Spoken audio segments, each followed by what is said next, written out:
বিসমিল্লাহির রহমানির রহিম। আসসালামু আলাইকুম। আমার প্রিয় আপু ভাইয়ারা কেমন আছেন সবাই? আশা করি যে যেখান থেকে আমার ব্লগটি দেখা শুরু করেছেন সবাই সুস্থ আছেন, ভালো আছেন। আল্লাহর অশেষ রহমতে আলহামদুলিল্লাহ আমরাও কিন্তু বেশ ভালো আছি। ওই যে সেদিন ঘুরতে গিয়েছিলাম, ঘুরতে যেয়ে যে মালাই চা খেয়েছিলাম আপনাদের সাথে শেয়ার করেছি। তো সেই মালাই চাটা কিভাবে বানায় সেটাই হচ্ছে আজকে আপনাদের সাথে শেয়ার করব।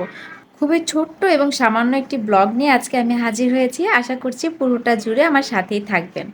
মালাই চাটা বানানোতে প্রথমে হচ্ছে যেই চাটা যে মাটির হাঁড়িতে দেয় সেই হাঁড়িটা ভালো মতো পুড়িয়ে নেয়, ৩-৪ বার করে ভালো মতো পুড়িয়ে আর কি জীবাণুমুক্ত করে।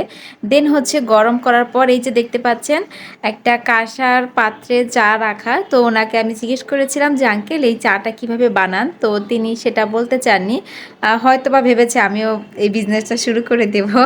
যাই হোক, তিনি ভিডিও করার অনুমতি দিয়েছেন তাই একটু ভিডিও করেছি।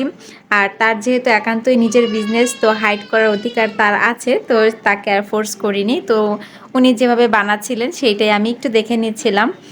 আর এই যে দেখতে পাচ্ছেন মাটির পাত্রটা যেটা গরম করে এনেছে, আসলে এটাতে একটা মানে পোড়া পোড়া ফ্লেভার আসে, যেই ফ্লেভারের চাটা অন্যরকম একটা টেস্ট পাওয়া যায়। আর এটা কিন্তু অনেকবার পুরানো হয়, প্রতিটা পাত্রই কিন্তু পুরানো হয়। তবে এই চাগুলো পাত্রগুলোই আর কি বেসিক্যালি মানে আমার মনে হয় আর কি, আমি যতটুকু সম্ভব আমি জানি না যে এই পাত্রগুলো পুরানোর টেস্টটাই হচ্ছে চায়ের টেস্টটা। তো এখানে হচ্ছে অনেকগুলো অর্ডার ছিল ওনার, আমরা তো অলরেডি দুজনে খেয়ে ফেলেছি, তো আবার এসেছি খাওয়ার জন্য। তো আমরা অন্য এক জায়গায় বসে খেয়েছিলাম, তারপর এসে দেখলাম যে উনি নিজে এখানে বানাচ্ছিলেন। তো ও আমার হাজব্যান্ড এসে আবার অর্ডার করেছেন 2টা।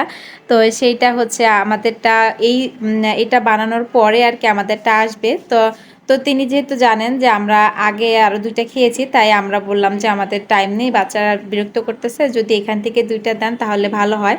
তো এখান থেকে আমাদেরকে আরও 2টা উনি আর কি দিয়ে দিয়েছেন। উনার কাছে জানতে পারলাম যে এই চাটা খাওয়ার জন্য নাকি অনেক মানুষ আর কি আসে, সন্ধ্যার দিকে অনেক ভিড় হয়। আর আমরা যখন ছিলাম তখনও কিন্তু অনেক মানুষ ছিল, আসলে এত ভিড় ছিল যে সিরিয়াল পাওয়া যাচ্ছিল না। এখানে হচ্ছে এটার একটাই দোকান পেয়েছি, আশেপাশে দোকান পাইনি। আর এখানে হচ্ছে চাটা দেওয়ার পর তারপর হচ্ছে গুঁড়া দুধ দিয়েছে ভরপুর, আর এখানে হচ্ছে বিভিন্ন রকমের নাটস রোস্ট করে তারপর হচ্ছে ড্রাই মানে পাউডার করেছে, মানে বাদামের গুঁড়া যেটাকে বাংলা ভাষায় বলে। তো বাদামের গুঁড়াটা দিয়েছে ভরপুর, অনেকটা করে বাদামের গুঁড়া দিয়েছে। আর এখানে হচ্ছে চেরি কুচি করে রাখা সেটা দিয়ে দিয়েছে, মানে অসম্ভব পরিমাণের মজা লেগেছে এই মালাই চাটা, যার কারণে আমি আপনাদের সাথে শেয়ার করলাম। আশা করেছি যে আপনাদের কাছেও ভালো লাগবে। তো আপনারা যারা খেয়েছেন তারা কিন্তু অবশ্যই কমেন্ট বক্সে কমেন্ট করতে ভুলে যাবেন না যে মালাই চার টেস্টটা আসলে কেমন। আজকের মতো এখানে বিদায় নিচ্ছি। আল্লাহ হাফিজ, আসসালামু আলাইকুম।